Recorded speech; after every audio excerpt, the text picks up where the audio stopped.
Hi, this is Jacqui Harper in Yorkshire in the United Kingdom.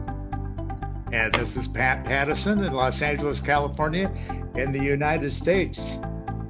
Hey, Pat, what an Exciting amazing day. day. I know. I've just seen your president at the inauguration, and it was an amazing event. He was spectacular in some ways. Yeah, Yeah. yeah. And I think what we can do, uh, Jacqui, is approach it from a public speaking standpoint. Let's look at what Joe did right and maybe a little analysis of what he might have done better. You go first. Yeah. So, what did he do right? Well, actually, quite a lot of things. I think overall, he came across as presidential. He was composed, he was steady, and there was something rather marvelous in the way he matched the moment. America's in crisis. Everybody knows that. And he was serious, he was authentic, he was sincere, and very focused on, getting things better. So he gets a big tick from me.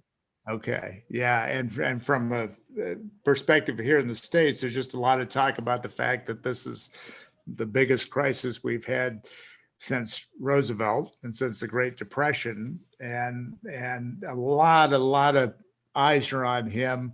And I agree, he had a tough bar to meet, and he met it in so many ways. I think one of the things that he did is a lot of what you talk about in your great book, Executive Presence, is he was present.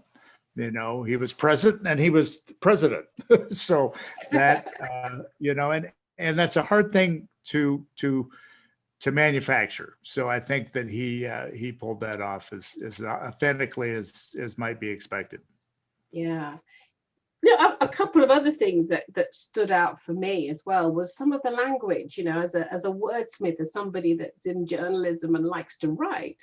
There was some very memorable language. He talked about uncivil war, and he talked about the coronavirus, and he was brilliant at getting us to understand, what the significance and the size of the loss. He compared the number of people that had died in 1 year from coronavirus to all the people that had died in the world wars.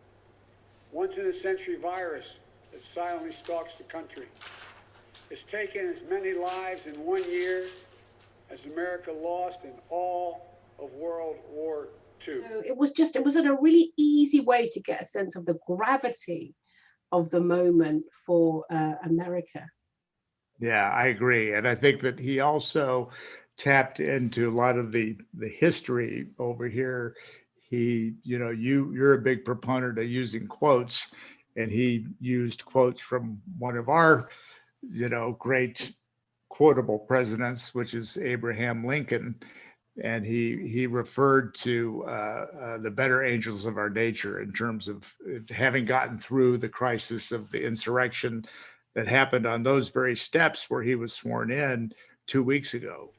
Through Civil War, the Great Depression, World War, 9/11, through struggle, sacrifice, and setbacks, our better angels have always prevailed. So there was very dramatic juxtaposition of an orderly, peaceful transfer of power versus a mob overtaking the Senate and the House of Representative chambers. So, this will go down in history as a very unique inauguration.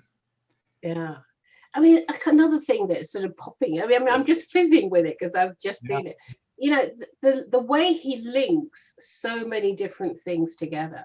So, so he talks about, here we are, we're at the Capitol, this is where Martin Luther King had the dream. This is where women marched for the right to vote. And this is where, this place was built in Civil War. And what's the wonderful linking of here we are now.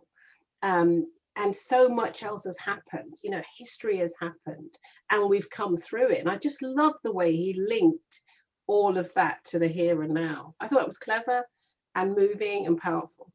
Yeah, and I think one of the things I agree, and he also, one of the things that I think Donald Trump did very well is he was a very plain speaker. He did not have a filter, for better or worse, whether you agree with politics or not.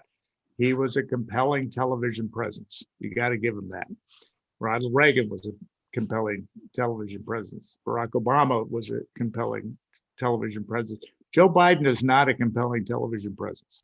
So he has to come up with ways. And one of the things that he did that I noticed he didn't make the speech about himself. He made it about the country.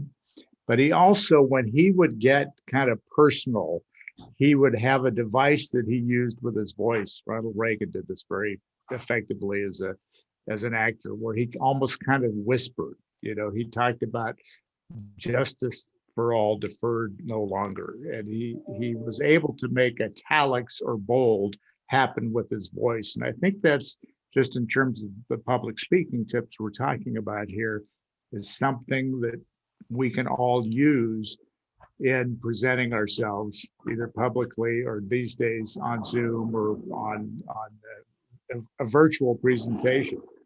Yeah, I think just going to say, one of the reasons for me why that's such an effective tool is that it's really engaging.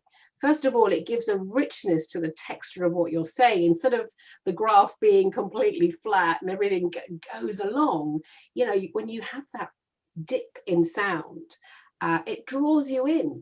You get curious. Your brain likes this change in activity, and it just works on so many levels. And he managed that particularly well. When we're called to lend a hand, that's how it has to be. That's what we do for one another. And if we are this way, our country will be stronger, more prosperous, more ready for the future. And we can still disagree. Yeah. What about I'm going to just jump into kind of the branding and marketing of this, because that's part of my background. Yeah. And so one of the things that I think he did well, there's kind of a sense over here. Here's another old white guy, and so he had to overcome that. And I think he did it very effectively. Certainly his running mates, the biggest, or now Vice President Kamala Harris, is the biggest inclusion of that. But he brought in this wonderful young woman, Amanda Gorman, who's the Youth Poet Laureate, that I think gave the best speech at the inauguration. I mean, her poem and her delivery is as much a role model of effective public speaking as Joe Biden was, if not more so. What did you think of her? Oh, she was wonderful, young, vibrant, and as you say, in the moment, and when somebody is in the moment, wow, it's just captivating. And you know what? I love the little ensemble, the red bandeau with the yellow jacket. Just saying, what we wear also matters. No, it's great. A Star is Born is what I was immediately thinking. Yeah. We'll be inaugurating her in 20 years on the same steps. Yeah, we'll certainly be hearing more from that young woman. And it was important for him to be seen to be inclusive, because potentially, as you say, he could be just another one, another symbol of power that we've got used to. So I thought he was pretty smart. All those different people. So we had J-Lo in there, we had Lady Gaga looking very serene and very serious, and the young woman Amanda. And so I think he managed to kind of actually navigate what could have been a really tricky optic. I think he managed to navigate that really well. The message was about pulling together, about this is the moment now to do something different. And I some of the language in that I just loved. I thought it resonated, it made it interesting. And I don't really think of Lovely Joe as a passionate speaker. And boy, today I thought he was a passionate speaker, particularly when he was talking about democracy, and people will not destroy democracy. We're not going to let that happen. It's not going to happen today, tomorrow, whatever. I just thought that was so powerful, and he cares so deeply. This is a guy that this is so important to him, It'll be interesting to see, really what he does next and how he manages this moment. Yeah. So what could he have done better, do you think, Jacqui? What could he have done better? Not much actually, but a couple of things. He had this amazing quote. He was talking about the American anthem, which I don't know anything about. It's not the American national anthem. But he ended it by saying something like, let me know in my heart when my days are through. America, America, I gave my best to you. And it was a bit of a longer quote. I've just pulled out the last two lines. I thought it was such a powerful quote. I love my quotes, and I love powerful endings. I think he could have stopped there. I mean, and then, make sure you give your best to America, or however he wants to throw it back to his audience. You could have ended it right there. You had him. Yeah, he did. And he was really into it when his delivery was just spot on. Everything was right. And then he carried on. And I thought, I wouldn't have carried on actually at that point. I wouldn't. And I hear the same thing. He did a summation where he started to kind of build, and I thought, oh, here we go. He's reminding us he's reminding us of what he told us. And then here again, maybe he could have stopped, but it's a little bit like an Oscar acceptance speech where you're just trying to cram everything in there and whatnot. But just overall, I would give him an A, maybe not an A plus, but an A for hitting the marks. How about you? Yeah, I would give him, an A for all the elements that were, when it's the alchemy of everything. It's about him, It's about what he said, it's about the emotions, how he came across. Yeah, it's an A from the UK. An A from the UK and an A from the USA. There we go. And on that, we'll tie it up. Jacqui, how can people that are listening or watching get in touch with you? Yeah, if you want more public speaking tips, you can either get the QR code if you're watching, just snap it on your cell phone, mobile phone, we call it here, or you can email me at jacqui@execpresentations.com. That's jacqui@execpresentations.com. And you're the brand expert, marketing guy. How do we get hold of you, Pat?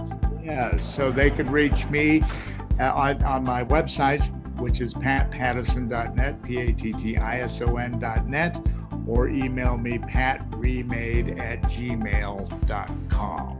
So this is another episode from our ongoing series, Jacqui, 2 coaches, 2 continents, 1 new life audit with Pat Pattison and Jacqui Harper. Bye-bye. Looking forward to the next one. Take care, Jacqui.